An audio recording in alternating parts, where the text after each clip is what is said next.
son un número de soldados. Es como aquí yo les digo, esto es la cantidad de alumnos, pero yo los voy a dividir.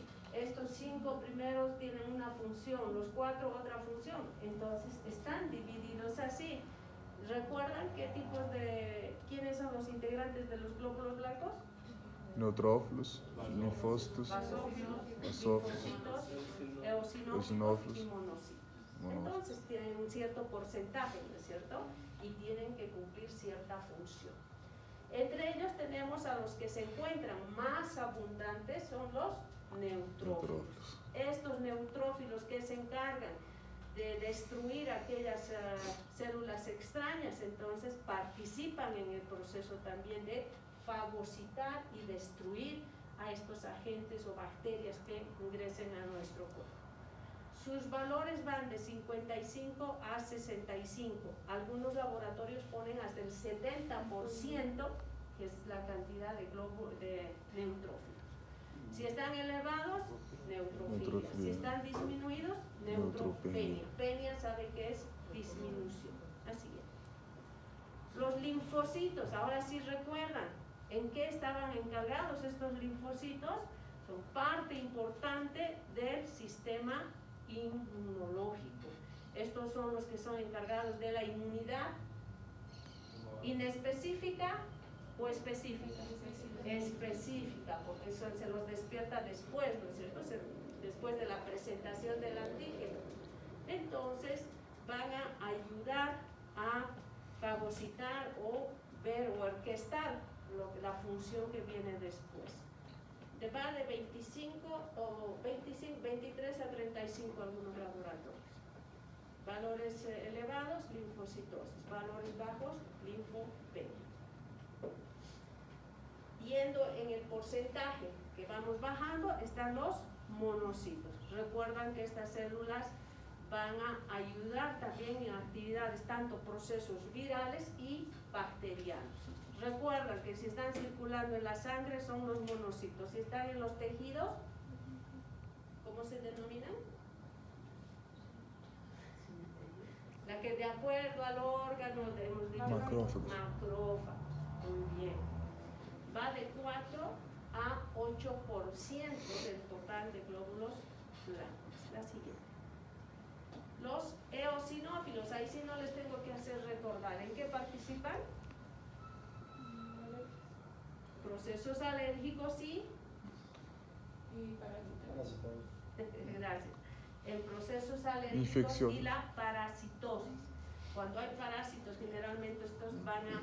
El eosinófilo, como dice, es más pequeño y van a responde en el combate a parásitos y mecanismos de alergias. ¿Cuánto es el valor normal? De 0.5 hasta el 4%.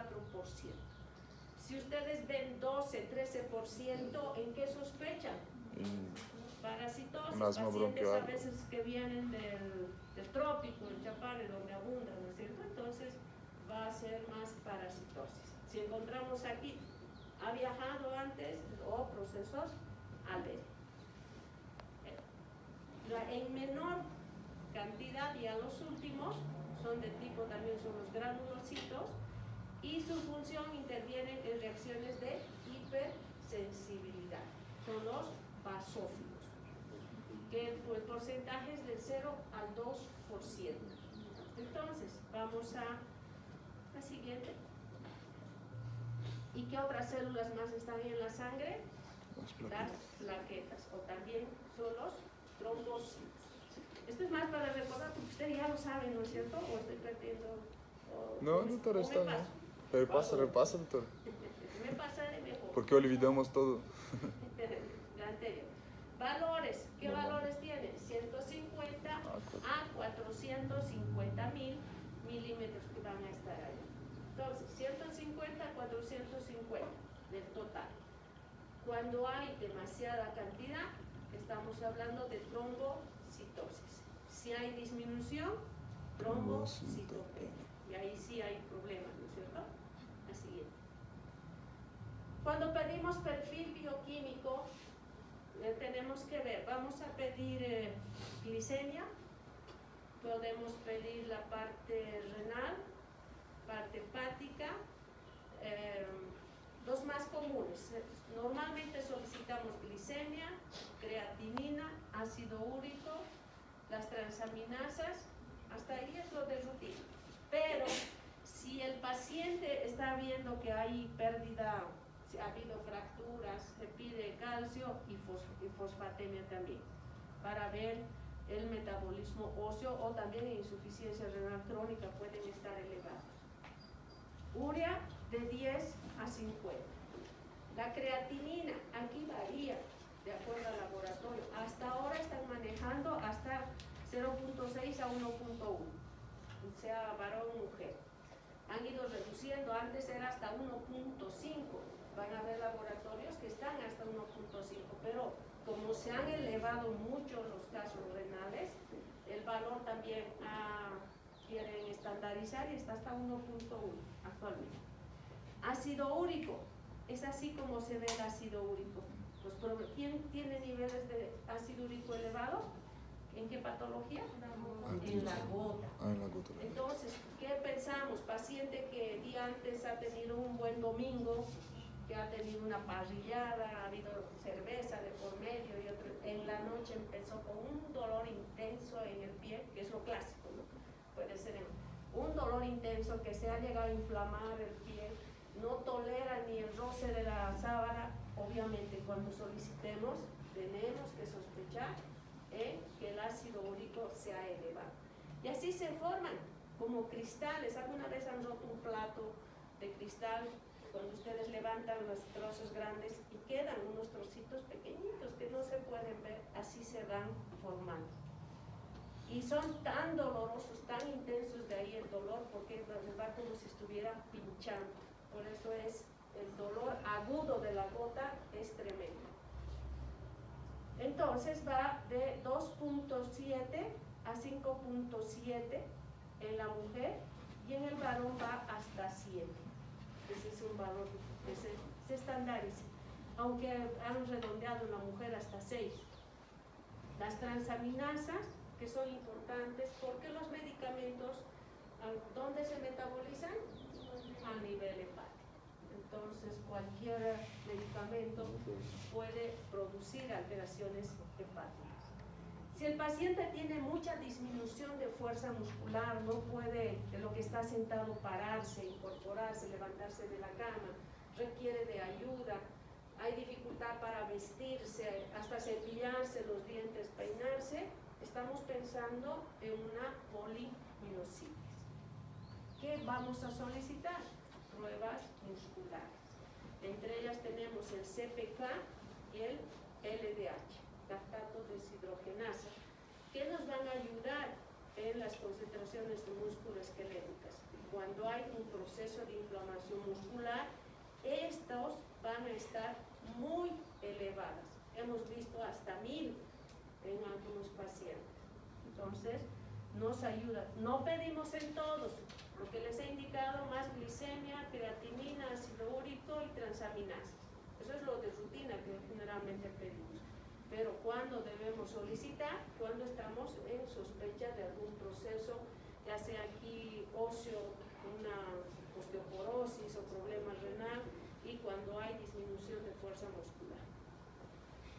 Y ustedes van a saber interpretar un parcial de orina. Normalmente solicitamos un parcial de orina y ahí nos muestran en la parte del examen físico el color, el olor y el aspecto. Nos ponen aspecto turbio, olor fétido, ya nos van poniendo las características que el de la bioquímica va a encontrar.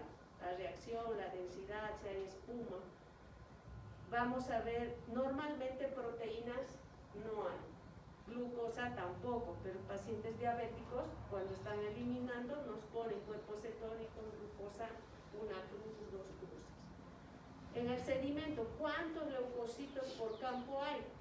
Normalmente a veces hay, ¿no es cierto? Pero no es en demasiada cantidad, hay hasta 10, 5, dependiendo si es varón o mujer también. Hematíes, lo mismo, 3 hasta 5 que pueden haber por campo. Si hay piocitos, ¿qué nos están indicando? Que hay un proceso infeccioso. Normalmente no hay. Cilindros, tampoco hay en el parcial de orina. Pero si les reportan cilindros, ya sean granulosos o hemáticos, ¿en qué nos hace sospechar? Algún problema renal. Entonces, cuando nos ponen proteínas elevados que tienen la sed espumosa, ese paciente es generalmente con lupus, cilindros, hematíes, nos van a ir reportando. Entonces, lo que nosotros vayamos a interpretar nos va a ayudar también. Si es infeccioso, no es infeccioso. La siguiente. Bueno, disculpa, ¿qué sería hematíes? Glóbulos rojos en la orina. Ahora, los anticuerpos específicos que nosotros vamos a solicitar. Ya que hay una lista y también se los he hecho una tabla hacia el final. Síndrome de Sjögren, ¿recuerdan? Sí. Tenemos sequedad en los ojos, sequedad en la boca, sequedad en la piel, que puede cursar sola o estar asociada a una artritis o un lupus. Normalmente podemos pedir factor reumatoideo ANA, pero los anticuerpos más específicos, anti-RO y anti-LA. Estos anti-RO y anti-LA son los nombres que se han dado a los primeros pacientes en los cuales se ha realizado. Entonces de ahí viene, por ejemplo, anti-Smith, que pedimos para el lupus, se ha usado en un señor Smith que se hizo la primera prueba. Entonces tienen nombres de los primeros pacientes que se han realizado estos laboratorios. En el lupus pedimos ANA, anti-DNA, anti-Smith, se puede pedir anti-RNP, ribonucleoproteína. En la artritis pedimos un factor reumatoideo o látex, que les había dicho, y el anti-CCP. Recuerdan que el látex les decía que tiene vamos a ver enseguida. Polimiositis anti-J1. Entonces, ¿en cuáles vamos a sospechar? Vamos a solicitar en la esclerodermia, en la vasculitis, que nos pueden solicitar, y el síndrome antifosfolipídico. Pacientes mujeres que tienen abortos repetitivos, antecedentes de trombosis, nos hace sospechar de este síndrome antifosfolipídico. ¿Recuerdan la posición del esquiador? Sí. El laboratorio que podemos solicitar es el HLA, que está en la sección B27.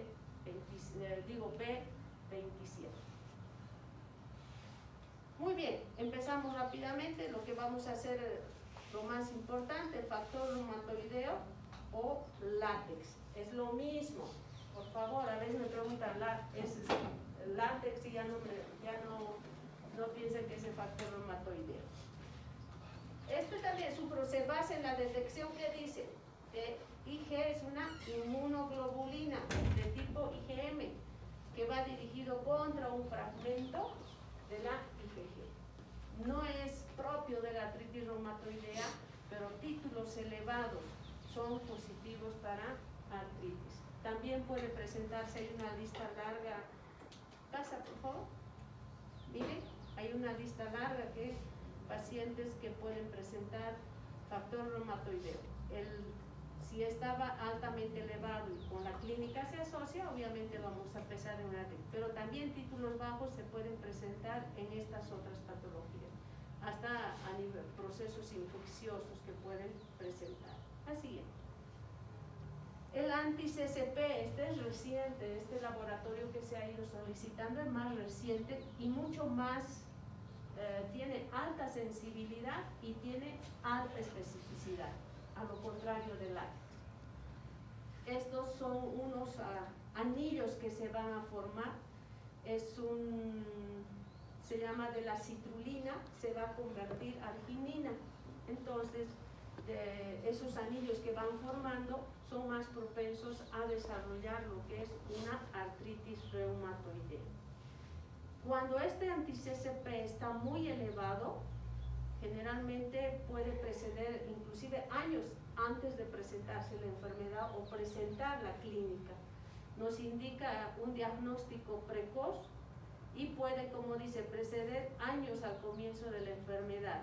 Y si están muy altos estos niveles de anti-CCP, me están indicando que esta artritis reumatoide en el futuro tal vez sea muy destructiva. La siguiente. Cuando pedimos ASTO, ¿han escuchado algo de ASTO? Sí. Cuando hay problemas, ¿no es cierto?, de resfríos frecuentes, una amigdalitis, me han diagnosticado fiebre reumática, dicen, porque han encontrado ASTO elevado. ¿Qué es el ASTO? Es un anticuerpo contra una toxina, una bacteria. ¿Qué bacteria es? El Streptococcus beta hemolítico del grupo A, que es el causante de esta faringoamigdalitis que produce, que si no se hace un buen tratamiento, produce unas enzimas líticas que pueden ir a dañar a nivel cardíaco, articular, que a la larga pueden, pero es más frecuente en niños. Y los valores van hasta 200. Y en ocasiones pueden estar elevados, pero si no hay la clínica, no hay criterios de diagnóstico, no tiene fiebre reumática, aunque esté un poco elevada. Así. ANA, los anticuerpos antinucleares, son anticuerpos que se van a formar contra antígenos que van a estar dentro del núcleo de las células. De ahí son antinucleares. Un 99% positivo y títulos altos nos hacen sospechar de lupus. Pero también se presentan en estas otras patologías, en el síndrome de Sjögren, en esclerosis sistémica, pero títulos bajos. Si están títulos altos y se correlaciona con la clínica, mi diagnóstico es lupus. Una prueba negativa de ANA me descarta esta patología. Y como estamos viendo, cuando leamos en un laboratorio, ustedes van a interpretar, nos ponen ANA positivo, pero nos ponen patrones. Por ejemplo, por la forma, si ustedes ven moteado, ven, ¿no es cierto?, el núcleo, ¿cómo va a estar? Hacia aquí se van hacia la periferia, que va el patrón periférico, y aquí no se ve nada, es homogéneo. Entonces, ¿qué características tienen estas? Los patrones. El patrón homogéneo es característico de lupus. Periférico también es exclusivo de lupus. Moteado se puede presentar en una enfermedad mixta del tejido conectivo. La siguiente. Nucleolar más esclerosis sistémica, todavía no está haciendo, ¿no? Aquí pongan la lista. Centrómero igual en la esclerosis sistémica, pero limitada. Y citoplasmático, que es enfermedades musculares o hepáticas. Pero esto no hay que aprenderlo, pero para que ustedes sepan que hay diferentes patrones. Pido ANA y pido anti-DNA.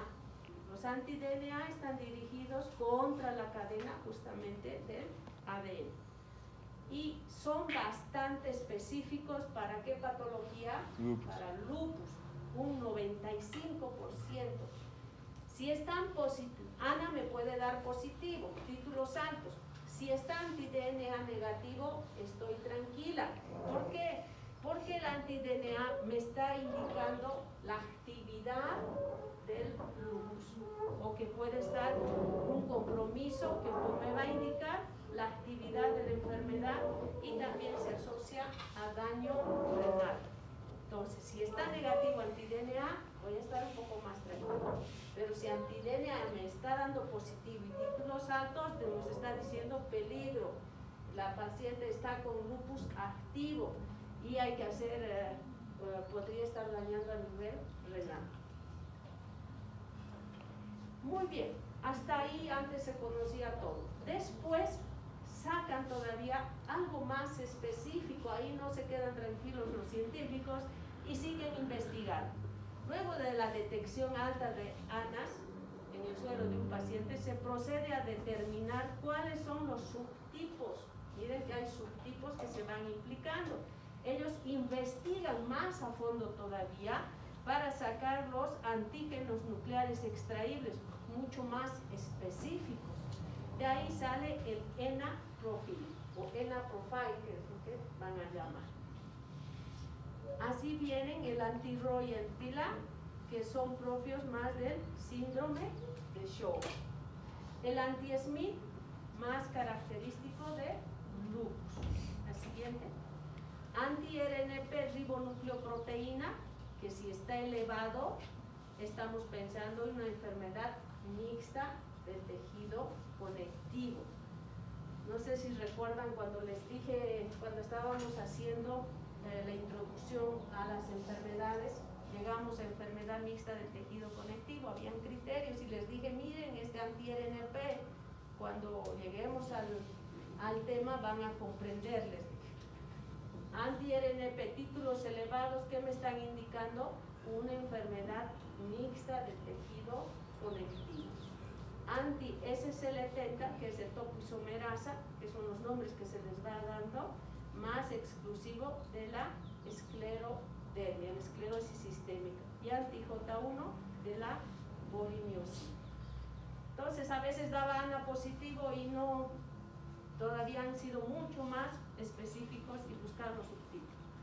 Y también se piden las pruebas de complemento, el C3 y C4 generalmente, cuando estamos frente, la siguiente, a pacientes con lupus. Aquí indica, es frecuente que mientras más activa esté la enfermedad, menor será la concentración de estos complementos. Complementos bajos de C3 y C4 que me están indicando la actividad del lupus. Hay consumo de proteínas. Así es. También generalmente lo usan los gastroenterólogos, que es AMA. AMA es anticuerpos antimitocondriales, que van a estar presentes cuando hay alguna afección a nivel hepático. La siguiente. ANCA. ¿Qué son los ANCA? ¿Y para qué se piden los ANCA? Se pide más para las vasculitis. Y no es cualquier vasculitis, solo 2 o 3 nos van a dar el diagnóstico de especificidad. Los anticuerpos anticitoplasma del neutrófilo, y que pueden ser 2 variantes. P-ANCA, que está perinuclear, y C-ANCA es citoplasmático. Y en las vasculitis también se van a diferenciar. La siguiente. El HLA-B27 está más asociado a estas espondiloartropatías seronegativas, que es la espondilitis anquilosante. Los anticuerpos antifosfolipídicos, que nos van a dar o son dirigidos justamente a los fosfolípidos que se van a encontrar en la superficie de la membrana de la célula, que son anticardiolitina, anticoagulante lúpico y anti-beta-2-glicoproteína. Cuando estén positivos, nos están indicando, y además hay antecedentes de pérdidas o abortos repetidos, que hay antecedente de trombosis, nos hacen sospecha de este síndrome antifosfolipídico, síndrome SAF, que se la abrevia. Hasta ahí son las pruebas que nosotros vamos solicitando de acuerdo a lo que el paciente tiene. Si el paciente tiene, ¿cómo se llama la inflamación de una articulación? Artritis. Artritis, pero si está afectando una monoartritis. Muy bien. Se hace una punción, se hace una artrocentesis, se va a sacar el líquido que está viendo ahí. Y de acuerdo a la coloración, miren, 3, 4 jeringas se ha sacado, porque puede.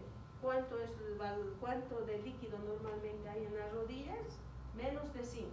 Va de 3 a 5 ml que tenemos de líquido sinovial que ayuda a lubricar.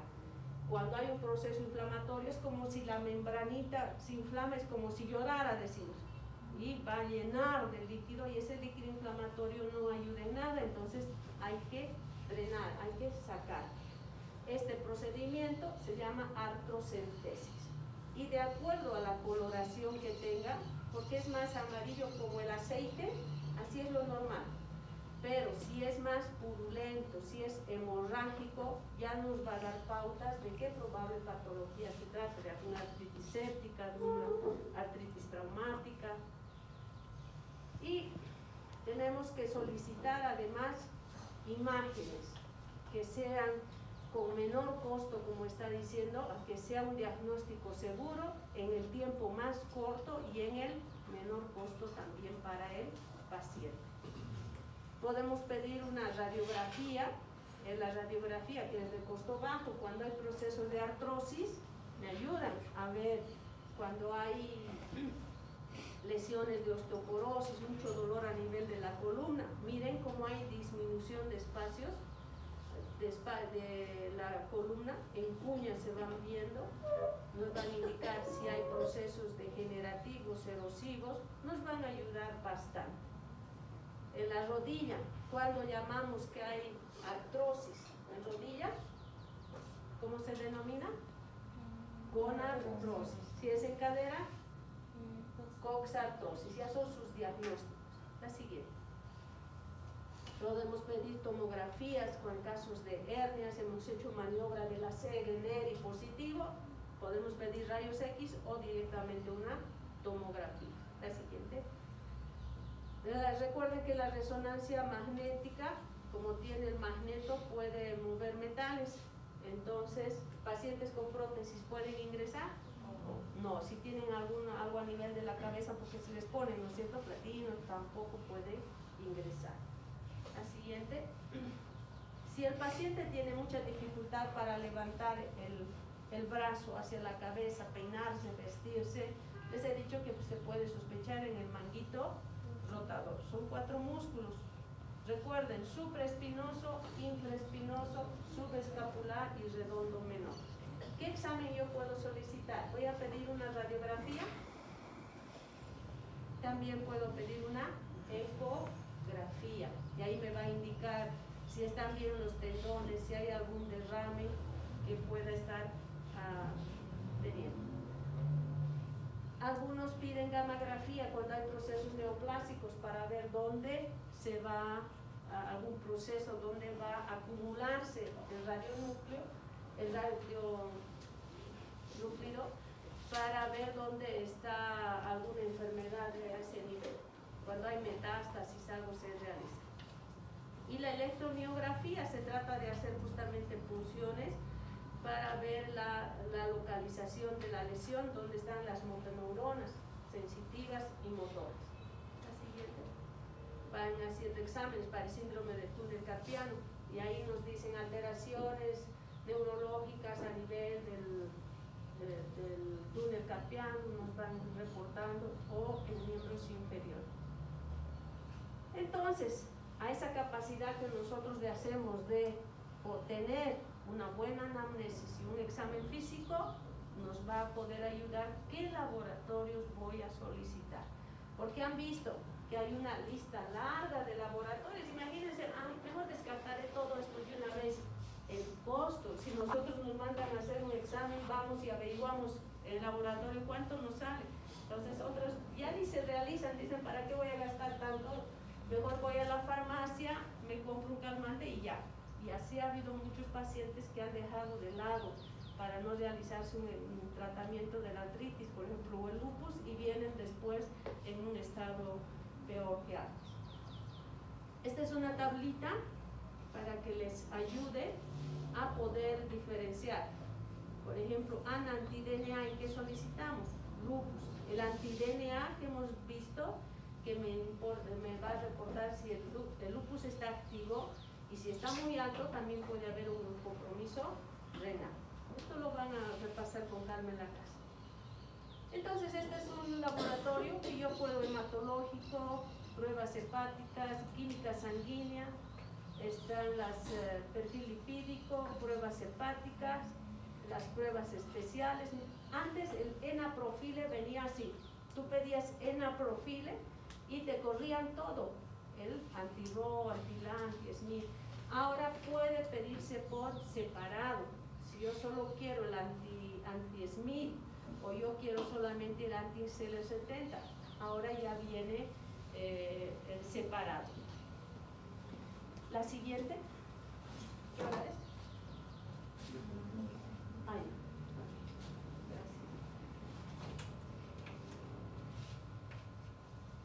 Gracias. No sé si se puede ver ahí. ¿Se ve? Por ejemplo, pueden ver. 7:50. Ya, yo creo que ya vamos a terminar. Si ustedes ven, está pidiendo complemento. Esto es lo que les decía. Antes se pedía el perfil ENA y corrían con todo. El anti-RO, anti-J, anti-SMIT. y también está, miren, ANA anti-DNA, ¿no es cierto? Y PEANCA-SEANCA, los valores normales. La siguiente. Se pide un glóbulos rojos, blancos, ¿cómo está la siguiente? En este, miren, valor normal, ustedes pueden interpretar, ¿no es cierto? Si los valores normales, cómo está aquí, si hay glóbulos rojos elevados, cómo están los glóbulos blancos y el diferencial. Recuerden que ponen de mayor porcentaje al menor porcentaje. Plaquetas, la siguiente. Velocidad de eritrosedimentación, ponen aquí hasta 15, tanto la primera y la segunda hora. ¿Y qué es el índice de Katz? No es nada más que la relación de la primera hora con la segunda, que también en hematología tiene ciertos valores que ya les van a ir indicando.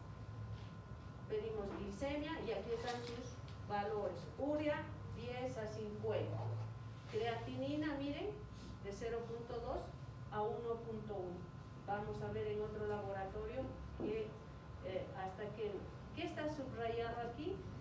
¿O qué está resaltando? Las pruebas hepáticas. Miren, 60-56. No es tan elevado, pero sí nos está indicando un perfil hepático. La siguiente, proteína C reactiva. Miren, hasta 5, ¿cuánto está? 42. Se ha pedido un factor reumatoideo, está negativo. ANA, miren cómo nos sale, resultado positivo. El patrón que nos sale, moteado fino, y aquí las diluciones a las cuales han realizado. Hasta 1 en 40 es lo normal, es el límite. Si ya está en 1,80, 1 en 160, ya me está indicando positividad del ANA. Anti-DNA, miren cómo está, 220. ¿Está normal? Fíjense aquí, negativo, dudoso, positivo, 75. ¿Cuánto está? Muy elevado. Entonces, estos parámetros son los que tenemos que relacionar con la clínica del paciente. Cuando anti-DNA está positivo, me está indicando que el lupus está activo. Ya hay que pensar a nivel renal. Anti-CCP negativo. Cuando está factor reumatoideo positivo, anti-CC positivo, ¿en qué podría sospechar? Una artritis reumatoide. Así que, a ver, aquí está normal. Eosinófilos. ¿Cuánto está? 7. Tampoco es para alarmarse, pero este es el valor que se está encontrando. La siguiente. La primera hora, glicemia, el perfil que ustedes ven. La siguiente. Miren nuevamente. ANA positivo, anti-RO y anti-LA. Anti-RO y anti-LA, ¿en qué se ve? La siguiente. Entonces, cuando ANA está positivo, no siempre es lupus, pero hay que ver si son títulos elevados. Puede estar en el síndrome de Sjögren, también se presenta. La siguiente. Velocidad de eritrosedimentación. La siguiente. Miren, anticardiolipina, anti-beta 2 glicoproteína. ¿En qué estaba positivo? Mujeres embarazadas, antecedente de trombosis, síndrome SAP. Muy bien. La siguiente. Proteína C reactiva, factor reumatoideo positivo, ANA positivo, anti-DNA positivo. La siguiente. Anti-RO positivo, anti-RNP positivo. Todo positivo. Anti-RNP, ¿en qué estaba positivo? Son títulos que hemos dicho. Enfermedad mixta del tejido conectivo. Entonces podemos interpretar un poco ya repasando lo que hemos visto en teoría. Les voy a dar laboratorio la próxima semana. ¿Hasta cuándo es su examen? 24. Entonces espero hasta el 24 para no tener los repasos. Lo voy a hacer después, posterior a que terminemos. Y el repaso que demos del tema no va a ingresar al examen. Entonces va a depender mucho de ustedes. Si dan mal todos, obviamente va a entrar al examen. Entonces, anti-RO positivo, anti-RNP positivo. Una enfermedad mixta del tejido conectivo. En la siguiente tenemos factor reumatoideo, ANA positivo, 1 en 40. Mire, se considera positivo mayor a deducción. Entonces, este es el límite. La siguiente. A esto quería llegar. En el parcial de orina, miren, nos ponen, aquí bueno, no hay de nada olor, nos ponen si hay presencia de glucosa, sangre, nitritos me está sacando, nitritos positivo, células, bacterias, gérmenes abundantes, piocitos 1 por K. ¿Cómo interpretamos? Inflamación. Proceso infeccioso. Infección. Proceso infeccioso. ¿Qué tenemos que hacer después de esto? Un cultivo. ¿Pasa? El cultivo, un urocultivo. El urocultivo nos va a mostrar qué germen es y a cuánto mayor a 100.000 unidades que está, que es lo... Cuando es menos de 100.000 nos dicen que no justifican por qué hemos solicitado, que no se requiere ni tratamiento inclusive. Sensible, miren a qué, amicacina y nitrofurantoína. ¿Ya que es resistente? Lean, amoxicilina más ácido clavulánico, acitromicina, levofloxacina, norfloxacina. Entonces, la paciente seguramente tiene infecciones urinarias recurrentes. Como alguna vez le han dado cipro, probablemente. No cede a ir más a otros antibióticos y al final el tratamiento a veces es muy costoso y se utiliza intravenosas en ocasiones. Entonces, es mejor realizar un buen tratamiento para poder también evitar la resistencia de estas bacterias. ¿Eso será una piedra nefrítica? No, hay que seguir revisando, viendo los pacientes. Una infección urinaria. Ahora, si hay fiebre, si hay otras dolor a nivel, ¿no es cierto?, como percusión positiva. Hay proximidad nuclear nefrítica. Muy bien. La siguiente.